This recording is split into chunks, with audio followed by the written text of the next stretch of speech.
Originally, I'm from Afghanistan. My dad came to Australia in 2000 on the boat. The Taliban started giving him a hard time, so he had to leave the country. One thing that I can remember is my mum, every day telling us, pray to Allah, pray to the superpower to sort of, save your dad. For a year and a half, we didn't hear anything about him. And that compelled us to leave the country as well. 6 months later, when we were in the neighboring country, somebody told my grandpa that your son is actually in Australia. For 6 years, we remained separated. My younger brother, who was only 1 when my dad came here, he had no picture of my dad. He could hardly remember him. We joined my dad in Australia in 2006. I think for up to 3 to 4 years, it was really hard to sort of feel part of, this community or the society. And part of it was maybe because of the language barrier.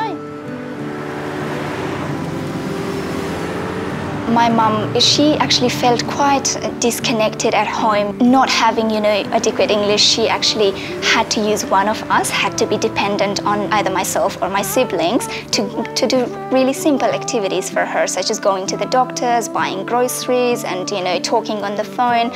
I could notice that her level of confidence was dropping each day because she wasn't feeling part of a community anymore, but was just restricted to the kitchen and home. We noticed that her health was sort of deteriorating as well. Tea. Tea. Yes? Tea.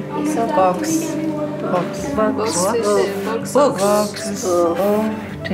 Tea. Box of tea. Yes. Arifa and Nasiba had similar experiences about their mums. They had health issues, they had low level of English. They were feeling lonely. Maybe we can offer chocolate. I don't know. Yes, let's open the chocolate. We actually felt the need to provide a program for ladies when we started talking about our own mothers. Would you like some tea? I would. Of course you would. We started the English tea program, which provided them with the opportunity not to only learn English, but also feel safe and comfortable and relaxed in an environment where they wouldn't only learn, but also have conversations with ladies of not just Afghan background. No, thank you. She can do basic things on her own now, like responding to the phone. She feels a lot more comfortable now. She walks to the supermarket herself and feels confident, she's not afraid of it anymore. She can have a little conversation with the people working on the counter. So I've seen this development in her since English tea has started. She's pretty happy and she sort of waits for the class. She's like, oh, I'm looking forward to the class, can't wait for my next class. You have to take me there. I am happy. I am happy To see you.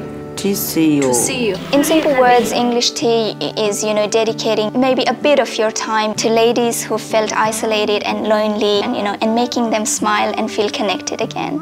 Anybody anywhere else could sort of replicate it and do the same thing with another group of people. The personal sense of satisfaction cannot be sort of equalized with anything else, I think.